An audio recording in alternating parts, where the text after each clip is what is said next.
Alright, so pakinggan natin itong secretary ng DPWH na si Secretary Bonoan.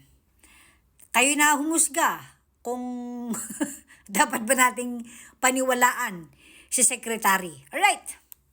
Nire-report ko po na lahat ng flood control projects all over the country, we have already completed, I think, 9,856 flood control projects that have given immediate relief, especially sa mga low-lying areas all over the country po. At sa kasalukuyan, meron pa rin tayong ongoing na mga projects na about 5,700 mula itong 2025 hanggang 2026. At meron pa rin tayong inaasahan na mga projects na naman sa 2026. Girl, naalala niyo yan? Sakit sa banks. Siya yung last year na nasa Senate hearing.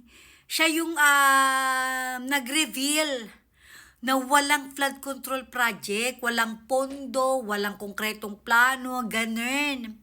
Na yung niyabang sa Sona Ningag last year about dyan sa flood control project ay pawang hanash or chika lamang para lang may masabing may nagawa. Siya yun eh. Tas ngayon, di ba, singing in a different tune by saying na completed na. Kompleto na eh. 9,856 flood control project. Tapos na, nagawa na. And katulad no sinabi ni Ngagba last year sa Sona niya, and kasalukuyan marami pang ginagawa sa buong bansa. Yan din na sinabi niya, di ba? Kasalukuyan meron pang 5,700 flood control project na ginagawa sa ngayong 2025 hanggang 2026. Actually, sa 2026 nga, meron pa rin eh. Diba? Ang bongga. So ano ba? Mabubuhay na lang ba tayo? O gusto nyo bang sanayin na lang kami sa voodoo? Ganon? Akala nyo ba sa mga Pinoy, mga conservative pa rin? Yung katulad kami nung araw na kung ano yung makita sa TV, kung ano sinabi ng politician, go na, yun na agad, maniniwala na kami, ganun. My God.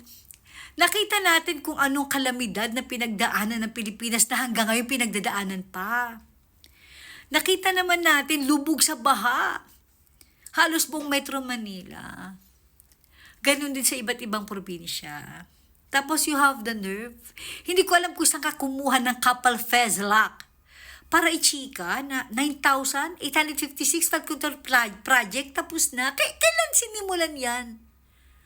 At saka, bigyan nyo nga kami ng list. Kasi, last year, nung sinabi ni Ngagba na 5,500 flood control project tapos na, nabangga ng barko yung isa, yung iba naman na overwhelmed, kaya hindi pa nakikita hanggang ngayon. Tapos, bigla kang nag-report. Hindi lang pala 5,500 flood control project ang natapos na, 9,856. At kasalukuyang may ginagawa pa na 5,700 ng flood control project naman for this year, paaabot hanggang 2026. And 2026, another project na naman. My gosh, ang daming project. Nice job. I mean, my God, please. Pwede ba tayong maging makatotohanan? Hindi niya siniseryoso yung trabaho niya sa gobyerno. Oh my God. Pwede ba please? Itigil yun yung ganyang klase ng pagsisinungaling. Hindi naman ito nakakatulong. At never itong makakatulong sa karir nyo. Sa totoo lang. My God. Pakibigay naman yung listahan kay Kumare para makita naman namin no, sa PCO briefing. Kung saan matatagpuan yung 9,856 flood control project na natapos na. At kasalukuyang meron pang 5,700 flood control project na ginagawa pa sa buong bansa. List please. Listahan please. Thank you so much.